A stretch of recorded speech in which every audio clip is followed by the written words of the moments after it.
Picture this, a contractor smashes his own work to pieces on camera because of a payment dispute, or a crew bulldozes the wrong house while the owner's on vacation. These aren't just imaginary horror stories, they actually happen. And in this video, I'm exposing 8 of the worst contracting mistakes I have ever seen. Real world fiascos and cautionary tales caught on video or splashed across the news. And I'm gonna score each screw up with a damage rating from 1 to 10. The score will be based on its financial, legal, safety, and reputational impact. And most importantly, I'll cover what went wrong so you can avoid a similar fate. And stick around for number 1 to see the worst contracting mistake I have ever seen. But first, let's start with number 8 on the list. This looks like the dream family property, but that's only half the story. Where is the rest of my house? Okay. This one looks like a cartoon, but it's painfully real. A family in Sydney, Australia saved up $700,000 to build their dream home, only to come up with literally half a house. The client and his family moved to Australia and contracted a new build, but 3 years of delays later, he found himself with a freestanding house that was built as a duplex half. There's one flat windowless wall that's waiting for an attached neighbor that doesn't exist yet. Miscommunication and planning errors were to blame. The builder claimed that the local council suddenly required an attached design, but the homeowner, at the end of the day, just failed to double check the work and sent the plans to the bank, choosing to trust the process. The damage rating on this is a 5 out of 10.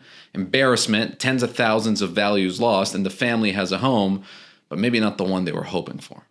And if you're wondering, by the way, who I am and how can someone as young as myself maybe have any authority to speak on this matter, my name is Amr, and at just 21 years of age, I ran a contracting business that had 14 employees, a sales rep, and a foreman. And my business looked a little bit like this. It ran efficiently, where I also had over 40 hours a week of free time to spare. And for the last 5 years, I've been the CEO and co-founder of contracting.com, where we help over 600 contractors and remodelers turn their businesses into success stories. So here's the lesson. Most clients don't fully understand construction complexities. And as true contracting experts, I believe it's our job to simplify complex ideas and make sure that the client isn't just informed, but is able to understand it good enough to repeat back the information to you, especially when English isn't their first language. Never assume they understand anything. Unlike this guy, he assumed he was never gonna get paid. And instead of having a normal conversation, he did this. Mistake number 7, client refuses to pay, destroy the work. A contractor literally loses his mind and starts smashing glass doors with a sledgehammer because of a payment dispute. Absolutely unhinged. Now, there's not much backstory available on that particular incident, but this type of contractor meltdown is not an isolated incident. In fact, you guys wanted to know more context behind the viral bathroom destruction I showed you in my last video. Well, here's the full story. The Colorado Springs contractor caught on video bashing a bathroom is going to jail. The homeowner had to pay around $3,300 of a $7,500 bill for a bathroom remodel, but withheld the rest, citing dissatisfaction and wanting to inspect the finished job. And instead of addressing her concerns or fixing the work, the contractor showed up with his tools, not to fix, but to demolish the tiled shower he's installed. And it turned out that this guy's workmanship was poor. Photos showed uneven, kind of hack job tiling. But the contractor's outburst was a worse mistake. He ended up with felony charges for burglary and criminal mischief and 2 nights in jail. Other contractors banded together to remodel the bathroom properly, for free, as a goodwill gesture to the homeowner. Damage rating, 6 out of 10. Legal trouble and catastrophic PR. He's lost the rest of his payment, got arrested, and became the poster child for unhinged contractor online. What's the system fix? Never let emotions run your business decisions. Put a system in place for dispute resolution. For example, a written clause in your contract for handling punch list items, or mediation if a client refuses payment. If a client withholds payment, the professional move is to negotiate, have a conversation, or if it comes to it, put a lien on the property or go to small claims. Something I learned from Warren Buffett is you can always tell someone to go to hell tomorrow.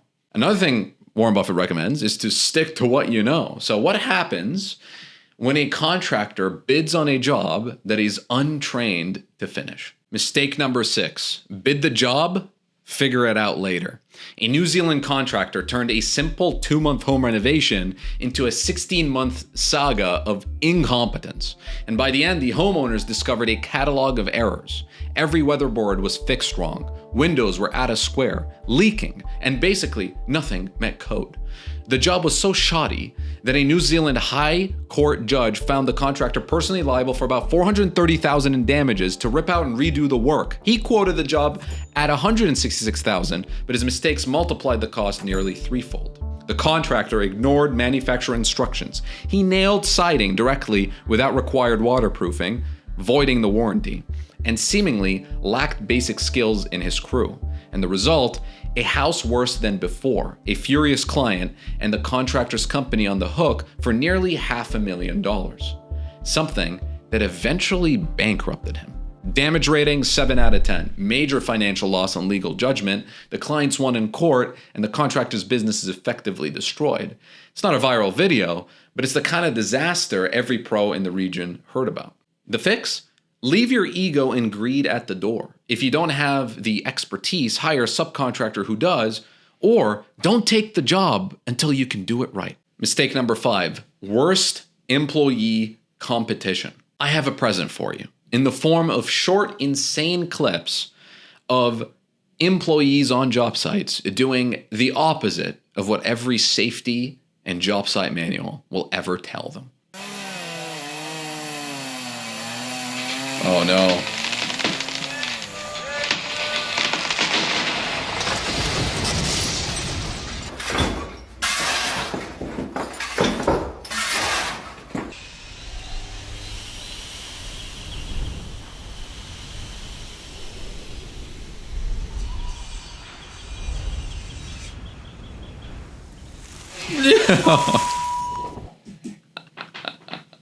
Okay, I think he's fine. Every clip screams the same truth. These crews were thrown on site with no training, no supervision, and no respect for company culture. Damage rating, 7 out of 10. It may look funny on YouTube, but in real life, this is how you rack up amputations, OSHA fines, comp claims, wrecked gear, and a viral reputation as the contractor who doesn't know how to hire. 1 hour chaos can wipe out years of brand building. So what's the system fix? I can sit here and give you advice on how to train and implement procedures, but at the end of the day, no matter how talented your training and systems are, you can't teach a blind person how to drive. So get better at identifying bad hires quickly by hiring slow and firing fast. A culture is what happens when you're not around. So if you want a great culture, it starts by hiring great people. Mistake number 4, the 500,000 18-inch mistake. The Kirkwood house reduced to its foundation tonight. The reason it had to come down all hinges on a foot-long mistake. A survey revealed the house violated the side yard setback by 1.6 feet. The city code required 5 feet from the property line, and the builder's staked layout was off, leaving only 3.4 feet. The contractor immediately informed the city and requested a variance. Even the neighbor didn't mind the new house sitting a bit closer. But the Board of Adjustments denied the variance by a 3-2 vote. A rule is a rule, is what they said. The development company ate the cost and considered suing the survey or foundation crew. It's a small mistake, just 1.5 feet, that had enormous consequences. Damage rating, 8 out of 10. $500,000 mistake, wasted labor, client in limbo. While no one was hurt, the financial and schedule hit was massive. Plus, you can't hide this error. The whole neighborhood watched a brand new home get knocked down. Talk about humiliating. The critical prevention here is a pre-construction survey and ongoing site checks. Many cities now require a foundation location survey before going vertical. In fact, Kirkwood implemented that rule right after this incident. And as a contractor, making it your policy to double check all layout measurements against the plans before pouring concrete should just be standard. Use modern tools, GPS site layout, or at least a second survey crew to verify you're within property lines and setbacks. Also, train your team that close enough is not enough when it comes to code requirements. By the way, quick sidebar. Most of these disasters happen because contractors miss key details or are disorganized. Systems and checklists that are followed would have prevented all of this. So if you're grinding 12-hour days without time to implement proper checks and procedures, grab my 6 levels guide below. It actually shows you exactly which systems to build first and who to hire next in your contracting business. So you can work on your business without stressing about what's happening in it on the job site. Link is in the description. It's free. Mistake number 3, wrong house demolition. I mean, look, we all probably dialed the wrong number, but have you ever demolished the wrong house?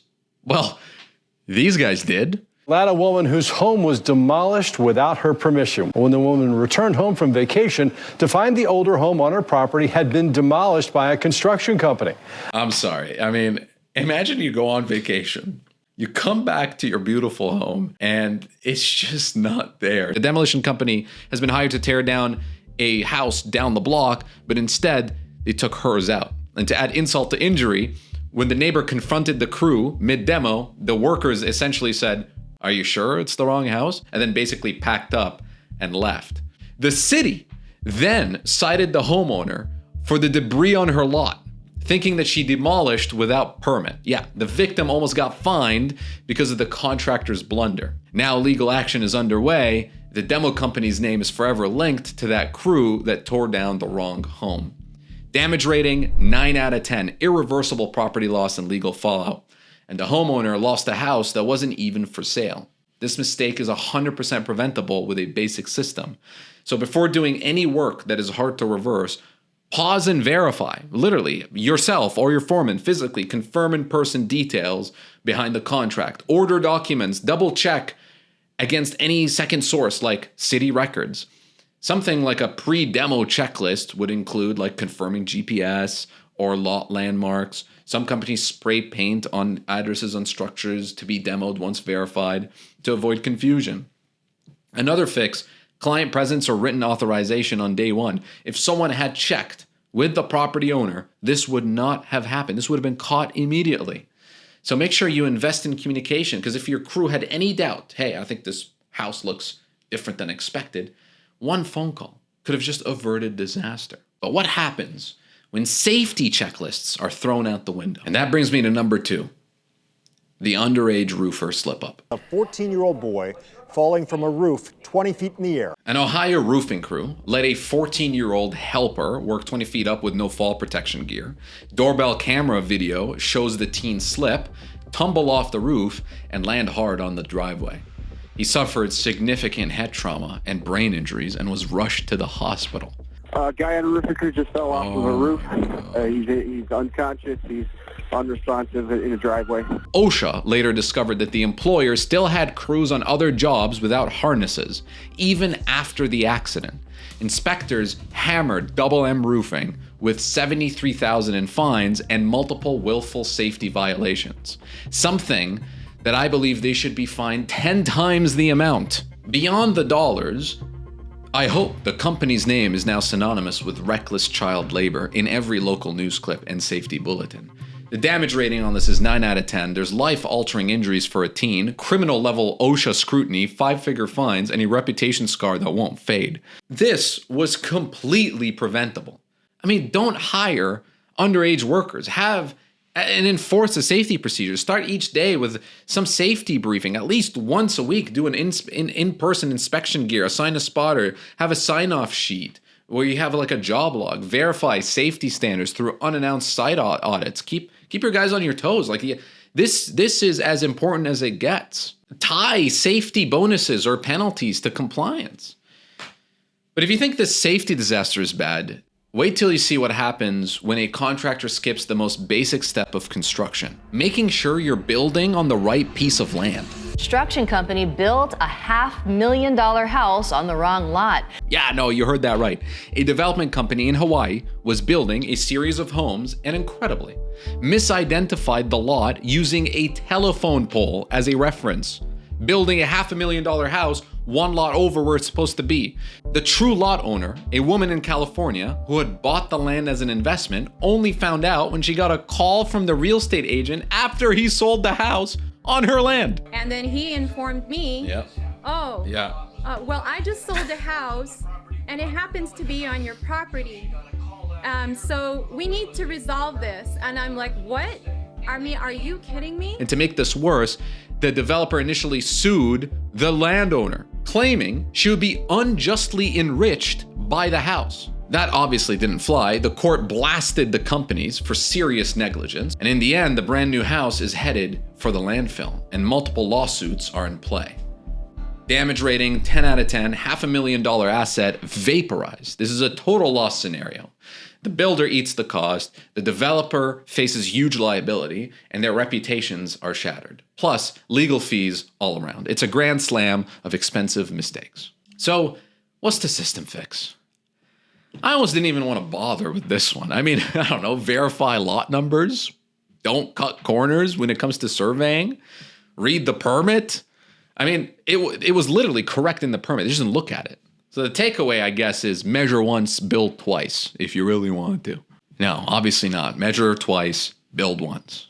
Listen, if I'm being gracious to everyone on this list, it would be like this. When I ran my contracting business, I made a few very stupid mistakes as well, even though I knew better. And most of the time, the source wasn't ignorance. It was simply a blind spot that was fueled by lack of sleep and stress. That's the real problem here. When you're grinding 12-hour days, working on paperwork at midnight, and putting out fires all day, even simple things slip through the cracks. That's not an excuse, you're still liable, but you know you should be double-checking things. You know you need proper contracts. But when you're exhausted and overwhelmed, mistakes happen.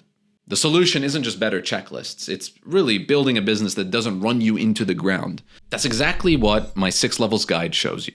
Which systems to build first, who to hire next, and how to get yourself out of the day-to-day chaos so you can actually think clearly and avoid these disasters. It's free. The link is in the description. And as promised, by the way, here's your prevention checklist to bulletproof your contracting business against all these worst mistakes we covered. Number 1, always verify addresses and lot lines before work started. Number 2, get everything in writing, contracts, change orders, everything. Number 3, stay in your lane. Don't bid jobs you can't do properly. And number 4, never let emotions drive business decisions. Number 5, hire slow, fire fast, and enforce safety daily. Mistakes will happen in contracting. We're human.